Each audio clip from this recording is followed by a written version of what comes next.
વિધાનસભામાં તારીખ 19 ફેબ્રુઆરી 2026ના રોજ મારા દ્વારા બે અલગ અલગ પ્રશ્નો ઉપસ્થિત કરવામાં આવ્યા હતા. અમારા વિસાવદર મત વિસ્તારમાં સુખપુર ગામ આવેલું છે અને આ સુખપુર ગામમાં અને જૂનાગઢની બાજુમાં આવેલા ઝાંઝરડા ગામમાં TP9 અને TP7 સરકાર દ્વારા ટાઉન પ્લાનિંગ જાહેર કરવામાં આવ્યું છે, જેમાંથી TP9 સુખપુર એ મારા મત વિસ્તારનું ગામ છે. પણ આજે મેં વિધાનસભામાં પ્રશ્ન પૂછ્યો કે આ TP9 અને TP7માં સરકારે TP જાહેર કરીને ખેડૂતોની 40% જમીન મફતના ભાવમાં લઈ લીધી છે. મફતના ભાવમાં એ જમીન સરકાર ખાતે ચડાવી દીધી છે. તો મેં સીધો પ્રશ્ન પૂછ્યો કે આ જમીન 40% સરકાર જે લઈ લે છે એનું કોઈ વળતર ખેડૂતોને ચૂકવ્યું છે કે કેમ? તો સરકારે મને સ્પષ્ટ ના પાડી કે અમે કોઈ વળતર ચૂકવતા નથી. અહીંયા બે પ્રશ્ન ઉપસ્થિત થયા જે મેં ઊભા થઈને રજૂ કર્યા કે ત્યાં જૂનાગઢની અંદર જૂનાગઢ અર્બન ડેવલપમેન્ટ ઓથોરિટીના જે મુખ્ય કારોબારી અધિકારી હોય એણે અમને એવું લખીને આપ્યું કે TP9માં 69 કરોડ રૂપિયાનું ખેડૂતોને વળતર ચૂકવવા માંગીએ છીએ અથવા ચૂક્યું અથવા ચૂકવશું, જે કંઈ એણે કીધું હોય તે. જૂનાગઢના સરકારી અધિકારી 69 કરોડ રૂપિયા ચૂકવવાની વાત લખીને સહી સિક્કા સાથે સરકારી કાગળમાં આપે છે. વિધાનસભામાં સરકારે કીધું કે અમે કંઈ ચૂકવતા નથી. એનો અર્થ એ થયો કે જૂનાગઢમાં સરકારી અધિકારી જૂઠું બોલે છે, એણે ખોટી વાત કરી, યા તો પછી વિધાનસભામાં ખોટી રજૂઆત થઈ. એટલે જૂનાગઢ જિલ્લાના જુડાના મુખ્ય અધિકારીએ જે કાગળ આપ્યું એ મેં વિધાનસભામાં બધાને બતાવ્યું આવી રીતે કે જુઓ, જૂનાગઢના અધિકારી TPની જમીન 40% કપાત કરે છે એ ખોટું છે. અને હું જ્યારથી ધારાસભ્ય ચૂંટાયો ત્યારથી પહેલા દિવસથી કહેતો આવ્યો છું કે ગુજરાતના કાયદામાં ક્યાંય એવું નથી લખ્યું કે 40% જમીન કપાત કરી લેવી. છતાંય જબરજસ્તીથી, દાદાગીરીથી, ખોટા કાયદાનું ખોટું અર્થઘટન કરીને મનસ્વી રીતે સરકાર આખા ગુજરાતમાં ખેડૂતોની 40% જમીન છે એ મફતના ભાવે પચાવી પાડે છે. આ ખોટું છે. અને વારંવાર મેં રજૂઆત કરી. ગયા સત્રમાં પણ TPમાં જમીનના વળતર બાબતે મારો પ્રશ્ન હતો, આજે પણ છે. દેશમાં ભારતનું સંવિધાન એમ કહે છે કે કોઈ પણ વ્યક્તિની જમીન લેવી હોય તો ફરજિયાત એને સંપાદન કરવી પડે અથવા વેચાતી લેવી પડે. ત્રીજી કોઈ રીતે જમીન સરકાર લઈ શકે નહીં. રોડ બને તો જમીન સંપાદન થાય, રેલવે આવે તો જમીન સંપાદન થાય, તળાવ બને જમીન સંપાદન થાય, ડેમ બને જમીન સંપાદન થાય. તો TPમાં પણ જમીન સંપાદન થવું જોઈએ, ખેડૂતોને વળતર મળવું જોઈએ. મારો પ્રશ્ન હતો, પરંતુ સરકારે આજે મારા પ્રશ્ન પ્રમાણે કોઈ જવાબ આપેલ નથી. બીજું કે આજે મેં પ્રશ્ન પૂછ્યો કે જૂનાગઢ જિલ્લાની તમામ ગ્રામ પંચાયતો, તાલુકા પંચાયતો, જિલ્લા પંચાયત અને મહાનગરપાલિકા અને નગરપાલિકાઓનું ઓડિટ ક્યાં સુધીનું થયું છે અને ક્યાં સુધીનું બાકી છે. અત્યંત દુઃખ સાથે જણાવવું પડે કે જૂનાગઢ જિલ્લાની તમામ ગ્રામ પંચાયતોનું ઓડિટ 2020 સુધી થયેલું છે. 2020 પછી એક પણ ગ્રામ પંચાયતનું ઓડિટ થયું નથી. તાલુકા પંચાયત અને જિલ્લા પંચાયત જૂનાગઢનું ઓડિટ 2019માં થયું. 2019 પછી જૂનાગઢ જિલ્લા પંચાયતનું ઓડિટ થયું નથી. જૂનાગઢની તમામ તાલુકા પંચાયતના ઓડિટ 2020માં થયા, એના પછી કોઈ ઓડિટ નથી થયું. અને જૂનાગઢની મહાનગરપાલિકા એનું ઓડિટ છેલ્લે 2022માં થયું, ત્યારબાદ કોઈ ઓડિટ થયું નથી. ઓડિટ નહીં કરવું એ એમ બતાવે છે કે સરકારે કંઈક ખોટું કર્યું છે. જો ઓડિટ થાય તો કરોડો રૂપિયાની ગ્રાન્ટ કોના ખિસ્સામાં ગઈ, કેવી રીતે ખિસ્સામાં ગઈ, એ ભાંડો ફૂટી જાય. અને સમયસર ભાંડો ન ફૂટે એટલે આ ઓડિટ કરવા દેવામાં આવતું નથી. કેગના રિપોર્ટ ઉપર રિપોર્ટ આવે છે દર વર્ષે. ભારત સરકારની બંધારણીય સંસ્થા છે CAG, કમ્પ્ટ્રોલર એન્ડ ઓડિટર જનરલ, એ કહે છે કે સ્થાનિક સ્વરાજની સંસ્થાઓનું ઓડિટ સમયસર નહીં થવાના કારણે સ્થાનિક સ્વરાજની સંસ્થામાં ગડબડ, ગોટાળો, કૌભાંડ, ભ્રષ્ટાચાર વધ્યો છે. અને એટલે જ નગરપાલિકાઓ, ગ્રામ પંચાયતો, તાલુકા પંચાયતો ખાડે ગઈ છે. ગુજરાતની અનેક નગરપાલિકાઓ પાસે લાઇટ બિલ ભરવાના પૈસા નથી. શું કામ? કે સમયસર ઓડિટ નથી થતું. ઓડિટ કેમ નથી થતું? સરકારના પૈસા ભાજપના ચૂંટાયેલા માણસો પોતાના ખિસ્સામાં નાખી દે છે અને ઓડિટમાં પકડાઈ ન જાય એટલે ઓડિટ નથી થવા દેતા. આ અત્યંત ગંભીર બાબત આજે વિધાનસભામાંથી સામે આવી છે.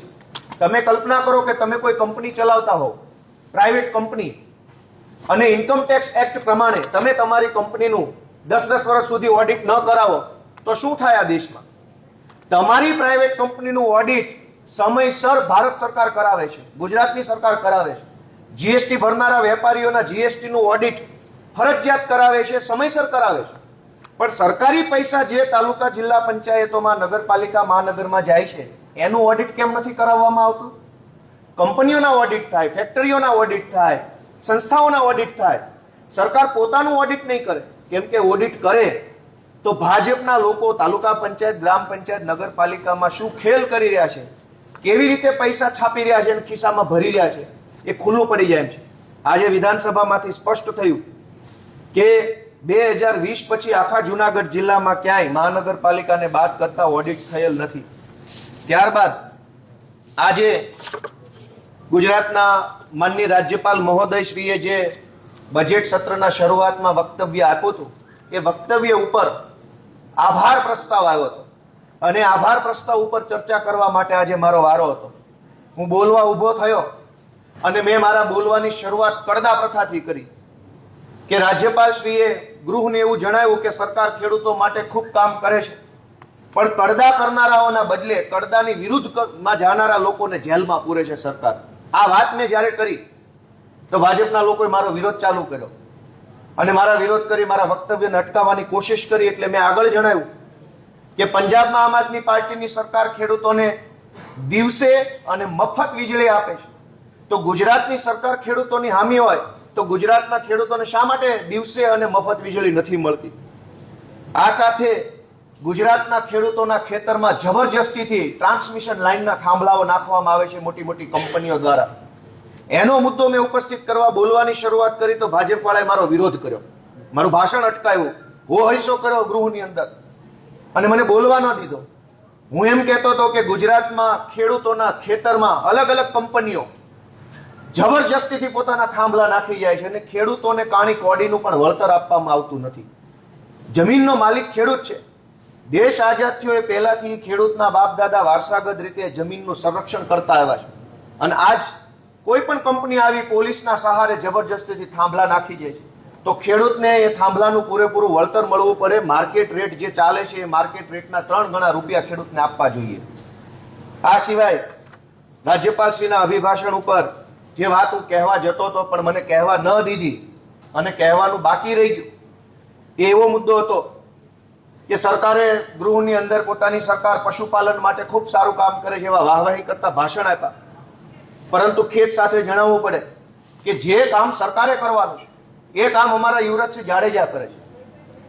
આજ ગુજરાતની અંદર ગાયનું અને ભૂંડનું માંસ, એની ચરબીનો ઉપયોગ કરી યુરિયા ખાતર નાખી ઝેરી નકલી દૂધ બનાવવામાં આવે છે અને એ દૂધ હજારો લીટર દૂધ ગુજરાતભરની અલગ અલગ ડેરીઓમાં નાખવામાં આવે છે અને ડેરીઓના માધ્યમથી પાઉચમાં પેકિંગ થઈ એ દૂધ કોઈ નિર્દોષના પેટ સુધી પહોંચે છે. તમે કલ્પના કરો કે ગાય અને ડુક્કરની ચરબી જે દૂધમાં હોય, યુરિયા ખાતર ભરેલું હોય, એવું દૂધ કોઈ નાના બાળકના મોઢા સુધી જાય તો એ અપરાધ તો છે પણ પાપ છે. કોઈ ગરીબ માણસના પેટમાં જાય, કોઈ શ્રમિક માણસના પેટમાં જાય, કોઈ બીમાર વ્યક્તિના પેટમાં આવું ગાય અને ડુક્કરની ચરબીવાળું દૂધ જાય એ કેટલું યોગ્ય છે? સરકારે રોકવું જોઈએ આવા ઝેરી કેમિકલવાળા દૂધને. એના બદલે સરકારે રોકવાના બદલે યુવરાજસિંહની ફરિયાદ નથી લીધી. ગૃહમાં આજે આ મુદ્દો ઉપસ્થિત કરવા માટે મેં કોશિશ કરી તો બહુમતીના આધારે હોબાળો કરી મને બોલતા રોકવામાં આવ્યો અને મને બોલવા ન દીધો. વિસાવદર વિસ્તારમાં, જુનાગઢ જિલ્લામાં અને આમ તો આખા ગુજરાતમાં નકલી સહકારી મંડળીઓ ખૂબ મોટા પાયે ભાજપવાળાએ ખોલી નાખી છે. જે લોકો 2015માં આ દુનિયામાંથી નીકળી ગયા હોય, મૃત્યુ થઈ ચૂક્યું હોય, એના નામની મંડળી 2022માં ખોલી હોય એવી 25 ફરિયાદ મેં જુનાગઢમાં આપેલી છે કે મરી ગયેલો માણસ 2015, 16, 17, 18માં જેનું મૃત્યુ થઈ ગયું, મૃત્યુનું સર્ટિફિકેટ આવી ગયું, એ મરેલો માણસે અરજી આપી 2022માં કે મારે સહકારી મંડળી ખોલવી છે, એને મંજૂરી મળીને સહકારી મંડળી આજે ચાલુ છે. મેં એનો વિરોધ કરવાની આજે કોશિશ કરી ગૃહમાં તો મને બોલવા ન દીધો, મારું માઇક બંધ થઈ ગયું. ભાજપના લોકો હોહૈસો કરવા લાગ્યા, મને આ સહકારી મંડળી ઉપર બોલવા ન દીધો. હું એવી રજૂઆત કરવા જતો કે બાગાયતી પાકો માટે સરકારે કોઈ વિચાર નથી કર્યો. ગીરની કેસર કેરી, વલસાડની હાફૂસ કેરી, દક્ષિણ ગુજરાતમાં કેળા અને ચીકુ, કચ્છની ખારેક, આ આપણા મુખ્ય બાગાયતી પાક છે. આ પાકને જ્યારે નુકસાન થાય છે માવઠાથી, અતિવૃષ્ટિથી, અનાવૃષ્ટિથી, હવામાનના કારણે કે જંગલી કોઈ એવા જીવાતનો ઉપદ્રવ થવાથી જીવાત આવે, એના ઉપદ્રવથી આ પાકમાં કેરીમાં, ચીકુમાં, ખારેકમાં કે નાળિયેરીના પાકમાં નુકસાન જાય તો સરકાર આજે કોઈ પાક વીમા યોજના બાગાયતી પાકો માટે નથી. હું ગૃહનું ધ્યાન દોરવા માંગતો હતો કે બાગાયતી પાકો માટે પાક વીમા યોજના હોવી જોઈએ, પણ દુઃખ સાથે કહેવું પડે કે મને બોલવા દીધો નહીં. બહુમતી એમની છે તો મને દબાવે, અમારી પાર્ટીને દબાવે, અમારા માઇક બંધ થઈ જાય, હોઈસો ચાલુ થઈ જાય, પાટલીઓ થપથપાવીને ઊંચો અવાજ ચાલુ થઈ જાય. પણ ગુજરાતના ખેડૂતોની વાત, બાગાયતી પાક પકવતા ખેડૂતો, જીરાયત પ્રકારના પાક પકવતા ખેડૂતો, દૂધ ઉત્પાદન કરતા પશુપાલક માલધારીઓની વાત ગુજરાતની વિધાનસભામાં નહીં કરીએ તો ક્યાં કરવાની? અને અહીંયા નહીં બોલીએ તો ક્યાં બોલવાનું? તમે રોડ ઉપર નથી બોલવા દેતા, સભામાં નથી બોલવા દેતા, સરઘસ નથી કાઢવા દેતા, ધરણા નથી કરવા દેતા, અને હવે અંદર નહીં બોલવા દે.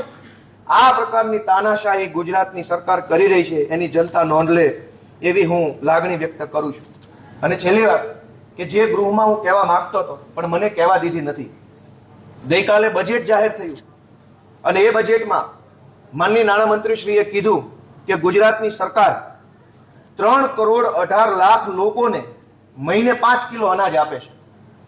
એ બાબત એમણે એટલે કે ભાજપની સરકારે ગર્વ સાથે જણાવી. આ ગર્વ લેવા જેવી બાબત છે. 7 કરોડના ગુજરાતમાં 3 કરોડ લોકો તો સરકારના 5 કિલો અનાજ ઉપર નિર્ભર છે.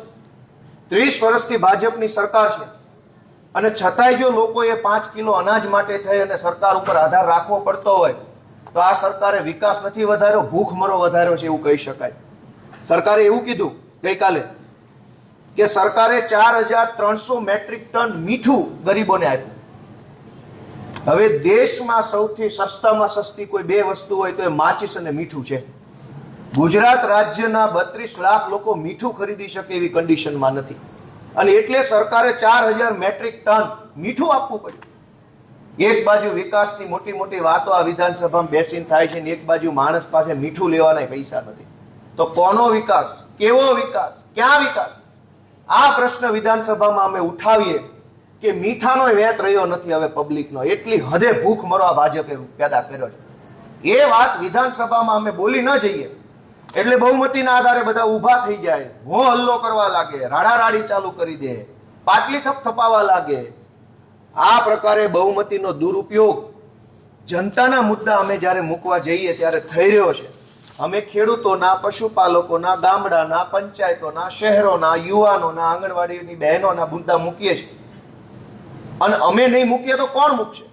ભાજપના નેતાઓએ તો સ્ક્રિપ્ટ વાંચવાની હોય છે, એને બોલવાનો હક નથી ગૃહમાં. એને તો જે સ્ક્રિપ્ટ પાર્ટી કાર્યાલયથી આવી એ માનની કરીને વાંચી જાય છે.